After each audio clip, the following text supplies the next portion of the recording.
PM Modi के आगे विपक्ष के नेता कहीं नहीं टिक पा रहे हैं। प्रधानमंत्री नरेंद्र मोदी की अगुवाई वाली सरकार के तीसरे कार्यकाल का 1 साल पूरा हो गया है। 4 जून 2024 को लोकसभा चुनाव के नतीजे आए थे और 9 जून 2024 को नरेंद्र मोदी की अगुवाई में लगातार तीसरी बार एनडीए की सरकार बनी थी। मोदी सरकार 3.0 के साल पूरे होने पर बीजेपी ने विशेष जनसंपर्क अभियान संकल्प से सिद्धि तक शुरू करने का ऐलान किया है। बीजेपी की रणनीति इस अभियान के जरिए मोदी सरकार की उपलब्धियां घर घर तक पहुंचाने की है। वहीं ऑपरेशन सिंदूर के बाद सरकार के कामकाज पर लोगों की राय ली गई है।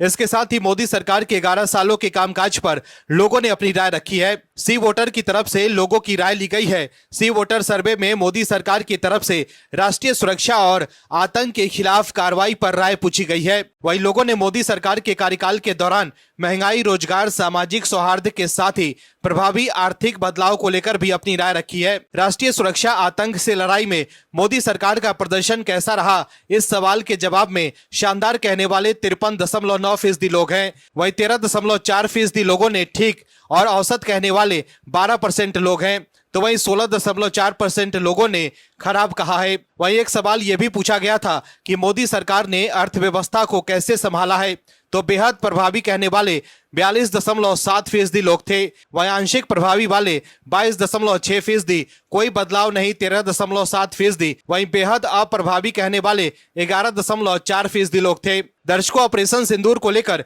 राहुल गांधी पीएम मोदी पर निशाना साध रहे हैं। राहुल गांधी दावा कर रहे हैं कि पीएम मोदी ने ट्रंप के आगे सरेंडर कर दिया है, लेकिन जनता पीएम मोदी के साथ है। आप दर्शक अगर ऑपरेशन सिंदूर पर पीएम मोदी के फैसले से खुश हैं तो कमेंट में यस और जय हिंद जरूर लिखिए, ताकि विपक्ष को साफ संदेश जाए कि जनता पीएम मोदी के साथ है। वहीं मोदी सरकार के खिलाफ सुप्रीम कोर्ट से भी एक अच्छी खबर आई है। सुप्रीम कोर्ट ने सोमवार को तमिलनाडु सरकार की केंद्र सरकार के खिलाफ दायर याचिका पर तुरंत सुनवाई से इनकार कर दिया। तमिलनाडु सरकार का आरोप है कि केंद्र ने समग्र शिक्षा योजना के तहत केंद्रीय शिक्षा फंड के 2151 करोड़ रुपए रोक दिए हैं। जस्टिस प्रशांत कुमार मिश्रा और जस्टिस मनमोहन की पीठ ने कहा है कि इस मामले पर तुरंत सुनवाई की जरूरत नहीं है और गर्मियों की छुट्टियों के बाद इस पर सुनवाई हो सकती है। इससे पहले मई में तमिलनाडु सरकार ने इस मुद्दे पर सुप्रीम कोर्ट का रुख किया था। वहीं चुनाव आयोग पर निशाना साधने वाले राहुल गांधी ने अब यू टर्न लेते हुए चुनाव आयोग की तारीफ की है। कांग्रेस नेता राहुल गांधी ने चुनाव आयोग की ओर से हरियाणा और महाराष्ट्र के लिए वोटर लिस्ट के आंकड़ों को साझा करने के कथित फैसले की सराहना करते हुए इसे एक पहला अच्छा कदम बताया है। इसके साथ ही चुनाव आयोग से गुजारिश की है कि वो एक तय तारीख का ऐलान करे जिस दिन डाटा को डिजिटल मशीन रीडेबल फॉर्मेट में सौंप दिया जाएगा। वह इस खबर में आगे आपको बताएंगे कि कैसे राहुल गांधी बैकफुट पर आ गए हैं। तो बने रहिए हमारे साथ अंत तक और देखिए हमारी ये खास रिपोर्ट। साथ ही आप दर्शकों से विनम्र निवेदन है कि अगर अब तक आपने चैनल को सब्सक्राइब नहीं किया है तो अभी कर लीजिए। कांग्रेस के साथ कुछ भी अच्छा नहीं हो रहा है। कांग्रेस के नेता कोशिश कर रहे हैं कि कैसे भी देश के लोग राहुल गांधी की बातों पर भरोसा करें और राहुल गांधी प्रधानमंत्री बन जाए, लेकिन देश के लोग लगातार पीएम मोदी पर भरोसा जता रहे हैं और पीएम मोदी के साथ खड़े हैं। लोकसभा चुनाव के दौरान कांग्रेस की कुछ सीटें जरूर बढ़ गई थी, लेकिन उसके बाद लोग समझ गए कि देश पीएम मोदी की हाथों में ही सुरक्षित है। यही वजह है कि लोकसभा चुनाव में हुए गलती को सुधारते हुए लोगों ने फिर से पीएम मोदी पर भरोसा जताया और लोकसभा चुनाव के बाद हुए हरियाणा, महाराष्ट्र और दिल्ली विधानसभा चुनाव में बीजेपी ने जबरदस्त जीत हासिल की। हालांकि राहुल गांधी ये सोच कर बैठे थे कि इन चुनाव में कांग्रेस की जीत होगी, लेकिन जनता ने राहुल गांधी के मंसूबों पर पानी फेर दिया, जिसके बाद राहुल गांधी अब भी हार पचा नहीं पा रहे हैं और इलेक्शन कमीशन पर ही आरोप लगा रहे हैं और सियासी माइलेज लेने की कोशिश कर रहे हैं। लेकिन इलेक्शन कमीशन ने भी दूध का दूध और पानी का पानी कर दिया है, जिसके बाद राहुल गांधी बैकफुट पर आ गए हैं। दरअसल कांग्रेस सांसद और लोकसभा में नेता प्रतिपक्ष राहुल गांधी ने भारतीय चुनाव आयोग को कोई पत्र नहीं लिखा और ना ही मुलाकात के लिए कोई समय मांगा। चुनाव आयोग के सूत्रों ने इसका खुलासा किया है। समाचार एजेंसी एएनआई ने सूत्रों के हवाले से कहा है कि चुनाव आयोग समेत सभी संवैधानिक संस्थाएं आधिकारिक रूप से तभी जवाब देती जब राहुल गांधी उन्हें पत्र लिखते। हालांकि उन्होंने ऐसा नहीं किया। उनके सारे दावे बेबुनियाद और हवा हवाई है। सूत्रों का कहना है कि राहुल गांधी एक तरफ कहते हैं कि उनके द्वारा उठाए गए मुद्दे बेहद गंभीर है, मगर दूसरी तरफ जब उनके सामने चुनाव आयोग से सीधे बात करने का मौका था तो उन्होंने ऐसा नहीं किया। चुनाव आयोग के सूत्रों के अनुसार कांग्रेस ने महाराष्ट्र में पोलिंग से लेकर काउंटिंग सेंटर्स पर अपने एजेंट नियुक्त किए थे। राहुल गांधी इस तरह से बयान देकर बूथ स्तर के कार्यकर्ताओं की भी आलोचना करते हैं, जिन्हें खुद कांग्रेस पार्टी ने ही महाराष्ट्र चुनाव में नियुक्त किया था। चुनाव आयोग के सूत्रों ने कहा है कि महाराष्ट्र चुनाव के दौरान देश भर से 10.5 लाख बूथ लेवल अधिकारी, 50 लाख पोलिंग ऑफिसर और 1 लाख काउंटिंग सुपरवाइजर नियुक्त किए गए थे। राहुल गांधी ने चुनाव में धांधली का आरोप लगाकर उन सभी की मेहनत और लगन का अपमान किया है। वहीं राहुल गांधी के सीसीटीवी फुटेज की मांग पर चुनाव आयोग के सूत्रों ने कहा है कि चुनाव आयोग के नियमों के अनुसार किसी भी चुनाव का सीसीटीवी फुटेज चुनावी याचिका के माध्यम से हाईकोर्ट में ही देखा जा सकता है। मतदाताओं की निजता के अधिकार की सुरक्षा करने के लिए यह नियम बनाया गया है। राहुल गांधी मतदाताओं के अधिकारों से छेड़छाड़ नहीं कर सकते हैं। दर्शकों, आपको बता दें कि राहुल गांधी ने हाल ही में सोशल मीडिया प्लेटफॉर्म एक्स पर पोस्ट शेयर करते हुए महाराष्ट्र समेत सभी विधानसभा और लोकसभा चुनाव में धांधली का आरोप लगाया था। राहुल गांधी का कहना था कि 2024 के महाराष्ट्र विधानसभा चुनाव में मैच फिक्सिंग हुई थी। वहीं राहुल गांधी द्वारा लगाए गए आरोपों के बाद बीजेपी ने भी जबरदस्त पलटवार किया है। बीजेपी नेता गौरव वल्लभ ने राहुल गांधी के महाराष्ट्र विधानसभा चुनाव के नतीजों पर लिखे गए लेख पर सवाल उठाए हैं और लोकसभा चुनाव में रायबरेली से उनकी जीत को मैच फिक्सिंग कहकर सवाल उठाया है। उन्होंने कहा है कि राहुल गांधी के ऐसे लेख का अंदेशा हमें था, लेकिन ऐसे लेख वो चुनाव के बाद लिखते हैं। इस बार बिहार विधानसभा चुनाव से पहले ही ऐसा लेख लिखकर एक तरह से उन्होंने सरेंडर कर दिया है। वहीं गौरव वल्लभ ने यह भी कहा है कि कांग्रेस के पास ना तो नीति है और ना ही नेता। इस तरह इंडिया गठबंधन चुनाव से पहले ही हार मान चुकी है। वहीं गौरव ने यह भी कहा कि मेरा राहुल गांधी से एक सवाल है कि क्या उन्होंने झारखंड विधानसभा चुनाव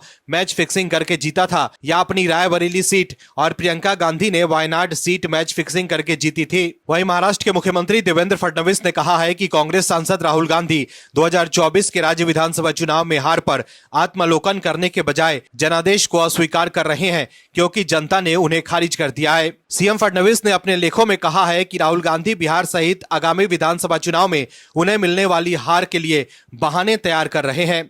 पीएम मोदी ने दुनिया को अपनी ताकत दिखा दी है। पीएम मोदी लगातार देश हित में फैसले लिए जा रहे हैं। पीएम मोदी के कार्यकाल में दुनिया ने भारत की ताकत देखी है। आज दुनिया के तमाम बड़े देशों के राष्ट्रीय अध्यक्ष पीएम मोदी के सामने नतमस्तक है, लेकिन देश के भीतर विपक्ष और कांग्रेस के नेता, खासकर राहुल गांधी, लगातार पीएम मोदी पर निशाना साधने में लगे हुए हैं और एक बार फिर राहुल गांधी ने पीएम मोदी को घेरने की कोशिश की है। राहुल गांधी कैसे भी करके राजनीति में अपना पैर जमाना चाहते हैं, लेकिन दर्शकों, भारतीय राजनीति में वही टिक पाएगा जो भारतीय राजनीति को सही तरह से समझकर उसके तहत काम कर पाएगा, ना कि वो व्यक्ति जो पार्टी के भीतर इस तरह का कीर्तिमान स्थापित किया कि सिर्फ मेरी ही भक्ति से लोग आगे बढ़ पाएंगे, काम करके नहीं। लेकिन पीएम मोदी ऐसे नेता हैं जो कहते हैं कि जी पार्टी में वही आगे बढ़ेगा जो मेरा नहीं, पार्टी और जनता की सेवा करेगा। पीएम मोदी के कार्यकाल के कुल 11 साल पूरे हो चुके हैं और तीसरे कार्यकाल का पहला साल पूरा हुआ है। हर तरफ यही चर्चा है कि क्या पीएम मोदी राजनीतिक रूप से कमजोर हुए हैं या अभी उनके भीतर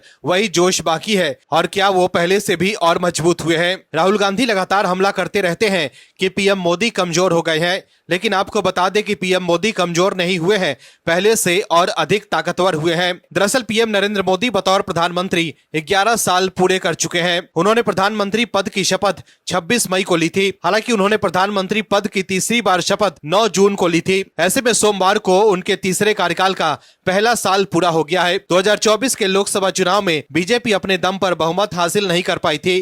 तब कांग्रेस और राहुल गांधी ने दावा किया था कि पीएम मोदी अब राजनीतिक तौर पर कमजोर हो गए हैं, लेकिन पिछले 1 साल के 12 महीनों पर नजर दौड़ाएंगे तो पीएम मोदी पहलगाम हमले की बड़ी घटना के बाद भी मजबूत बने हुए हैं। वो एनडीए में भी नानी फैक्टर नायडू एंड नीतीश को साधने में न सिर्फ सफल रहे हैं, बल्कि उन्होंने विपक्षी एकता में कई सुराख भी कर दिए। गुजरात में 13 साल तक मुख्यमंत्री रहे नरेंद्र मोदी, चुनौती हो या फिर कोई आपदा, उसको अवसर के तौर पर देखते हैं। पीएम मोदी तीसरे कार्यकाल के लिए जब शपथ लेकर आगे बढ़े तो कहा गया कि वो बड़े फैसले नहीं ले पाएंगे, लेकिन मोदी 3.0 में वक्फ कानून समेत सरकार ने कई ऐसे फैसले लिए हैं जिससे ये साबित नहीं होता है कि पीएम मोदी ने मोदी 2.0 सरकार के अपने एजेंडे से कोई समझौता किया है। जिस तरह से ऑपरेशन सिंदूर से उन्होंने पाकिस्तान के आतंकी ठिकानों को ध्वस्त किया, उसके बाद उन्होंने एक बार फिर साबित किया है कि वे भविष्य में पाकिस्तान के खिलाफ कड़ी और बड़ी कार्रवाई से नहीं हिचकेंगे। ऑपरेशन सिंदूर के मुद्दे पर विपक्ष द्वारा विशेष सत्र की मांग को ठुकराकर उन्होंने दबाव में लाने की रणनीति को भी विफल कर दिया किया है। पीएम मोदी आम जनमानस के नब्ज को अच्छे से समझते हैं। यही वजह है कि 11 साल बाद भी देश में कोई भी नेता उन्हें टक्कर देता हुआ नहीं दिखाई दे रहा है। शरद पवार, शशि थरूर, असदुद्दीन ओवैसी जैसे विपक्षी नेता आज पीएम मोदी की तारीफ कर रहे हैं। उनके रुख में पिछले 1 साल में बड़ा बदलाव आया है। उमर अब्दुल्ला तो खुले मंच से तारीफ कर रहे हैं। यह दिखाता है कि पीएम मोदी राजनीतिक तौर पर मजबूत बने हुए हैं। वहीं दूसरी तरफ लोकसभा में कांग्रेस की सीटें बढ़ने के बाद भी राहुल गांधी को विपक्षी नेताओं का साथ नहीं मिल रहा है। ऑपरेशन सिंदूर के बाद राहुल गांधी ने पीएम मोदी पर ट्रंप के आगे सरेंडर करने का आरोप लगाया, लेकिन कांग्रेस के ही नेता शशि थरूर ने इस बात को खारिज कर राहुल गांधी को बड़ा झटका दिया। वहीं संसद का विशेष सत्र की मांग पर शरद पवार ने भी राहुल गांधी का साथ नहीं दिया। ऐसे में एक तरफ जहां पीएम मोदी के साथ विपक्ष के नेता भी खड़े हैं, लेकिन राहुल गांधी के साथ कांग्रेस के ही नेता खड़े नहीं हैं। वहीं एक बार फिर राहुल गांधी ने केंद्र सरकार पर निशाना साधते हुए कहा है कि मोदी सरकार ने 11 साल में न जवाबदेही न बदलाव, सिर्फ अपना प्रचार किया। सरकार 2025 पर बात करना छोड़कर अब 2047 के सपने को बेच रही है। तो देखा आपने कैसे एक तरफ तो पीएम मोदी मजबूती के साथ देश सेवा में लगे हुए हैं और उन्हें विपक्ष का भी साथ मिल रहा है, लेकिन राहुल गांधी अलग थलग पड़ गए हैं। कांग्रेस के नेता मोदी सरकार और पीएम मोदी पर निशाना साधने के लिए तरह तरह के प्रपंच रच रहे हैं, लेकिन उन्हीं की पार्टी के नेता शशि थरूर और सलमान खुर्शीद ने कांग्रेस और राहुल गांधी का खेल खराब कर दिया है। दर्शकों, कांग्रेस ने ऑपरेशन सिंदूर पर हमेशा से दोहरा चरित्र ही अपनाया है। एक तरफ तो वो कह रहे हैं कि जी हम देश के साथ खड़े हैं, हमें किसी तरह की कोई दिक्कत नहीं है, सरकार जो भी फैसला पाकिस्तान को बेनकाब करने के लिए लेगी उसके साथ हम खड़े हैं। ये कह रहे थे राहुल गांधी और मल्लिकार्जुन खड़गे जैसे कांग्रेस के शीर्ष नेता, लेकिन बाद में कांग्रेस टीम बी ने ऑपरेशन सिंदूर पर सरकार को घेरने की कोशिश की। यहां तक कि नेता प्रतिपक्ष राहुल गांधी ने भी सरकार और पीएम मोदी पर जमकर निशाना साधा और नरेंद्र सरेंडर जैसे बयान दिए, जिसके बाद बवाल बढ़ा और पाकिस्तान ने राहुल गांधी की बात का एजेंडा बनाकर चलाने लगा। उसके बाद कुंठित कांग्रेस ने उन नेताओं को भी उल जलूल बोलने लगे जो उन्हीं की पार्टी के सांसद थे और भारत का पक्ष रखने विदेश गए थे। लेकिन अब शशि थरूर ने जो बताया है उसके बाद कांग्रेस के नेता बोलने लायक भी नहीं रह गए हैं। दरअसल ऑपरेशन सिंदूर के बाद कांग्रेस के नेता लगातार मोदी सरकार पर निशाना साध रहे हैं। राहुल गांधी कह रहे हैं कि पीएम मोदी ने सरेंडर कर दिया है, तो वहीं पार्टी के दूसरे नेता कह रहे हैं कि मोदी सरकार की विदेश नीति फेल हो गई है। लेकिन ऐसे लोगों को उन्हीं की पार्टी के नेता करारा जवाब दे रहे हैं कि कैसे मोदी सरकार की विदेश नीति सफल है। शशि थरूर की अगुवाई में अमेरिका और कैरेबियाई देशों के दौरे पर गए सर्वदलीय प्रतिनिधि मंडल ने शनिवार को ही अपना दौरा पूरा किया था। पाकिस्तान को बेनकाब करने के लिए गए इस डेलीगेशन ने अमेरिकी उपराष्ट्रपति जेडी वेंस के साथ ही अमेरिका और अन्य देशों के सरकार के प्रभावशाली मंत्रियों, शीर्ष अधिकारियों और राजनयिकों से मुलाकात की। शशि थरूर की अगुवाई वाले डेलीगेशन ने अहिंसा को लेकर भारत की प्रतिबद्धता दोहराई और आतंकवाद के खिलाफ लड़ाई में देश की दृढ़ इच्छा शक्ति से भी दुनिया को अवगत कराया। वैश्विक मिशन पूरा होने के बाद शशि थरूर ने अब सोशल मीडिया प्लेटफॉर्म एक्स पर एक हिंदी कविता पोस्ट किया है। अमेरिका की एक तस्वीर पोस्ट करते हुए कांग्रेस सांसद शशि थरूर ने लिखा है कि 100 बार जन्म लेंगे तो 100 बार करेंगे, जी भर के अपने वतन से प्यार करेंगे। जो हमसे बन पड़ा अवतन हमने किया है, जो सच था सारी दुनिया ने अब जान लिया है। उन्होंने अपनी पोस्ट के अंत में डेलीगेशन की ओर से दुनिया भर के हिंदुस्तान प्रेमियों का आभार भी व्यक्त किया है। थरूर ने अपने एक्स पोस्ट में लिखा है कि समस्त सदस्यों की तरफ से मातृभूमि का और देश विदेश में हिंदुस्तान प्रेमियों का बहुत बहुत आभार, जिन्होंने कान खोलकर सुना और दिल खोलकर स्वीकार किया कि हम अहिंसा प्रेमी हैं। गौरतलब है कि ऑपरेशन सिंदूर के बाद भारत ने अलग अलग नेताओं की अगुवाई में दुनिया भर के देशों में ऑल पार्टी डेलीगेशन भेजे थे। इसमें एक डेलीगेशन की अगुवाई शशि थरूर कर रहे थे, लेकिन कांग्रेस ने इसको लेकर भी मोदी सरकार पर निशाना साधा था। शशि थरूर कह रहे हैं कि तमाम देशों ने भारत की बात सुनी है, लेकिन कांग्रेस की नेत्री सुप्रिया श्रीनेत ने एक्स पर पोस्ट कर लिखा था कि हमने बड़े बड़े डेलीगेशन बनाए और अपनी बात पहुंचाने के लिए वो डेलीगेशन दुनिया के कोने कोने में भेजे, लेकिन हमारा विदेश मंत्रालय उन डेलीगेशन की मुलाकात राष्ट्रीय अध्यक्षों या वहां के प्रभावी लोगों से नहीं करवा पाया। ज्यादातर डेलीगेशन किसी अंडर सेक्रेटरी, किसी पूर्व मंत्री, किसी स्टेट लेवल के मंत्री से ही मिल पाए। यह हमारी विदेश नीति की सबसे बड़ी विफलता है। वहीं बीजेपी के प्रवक्ता नलिन कोहली ने कांग्रेस के वरिष्ठ नेता सलमान खुर्शीद के बयान को लेकर कांग्रेस पर निशाना साधा है। उन्होंने कहा है कि कांग्रेस पार्टी तो शुरू से ही दोहरी बातें कर रही है। कोहली ने कहा कि विदेश में अलग अलग हमारे सांसद गए, इनमें कांग्रेस के भी कई सांसद थे। कांग्रेस ने बहुत उनकी आलोचना की, अपने सांसदों की आलोचना की, उन पर प्रश्न उठाए।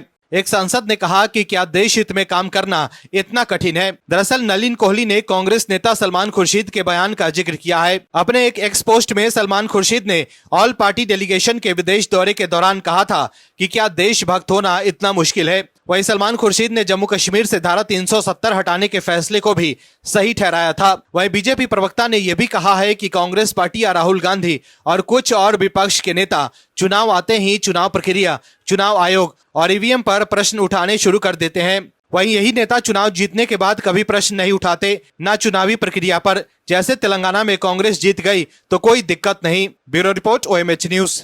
आप दर्शकों से विनम्र निवेदन है कि चैनल को सब्सक्राइब जरूर करें।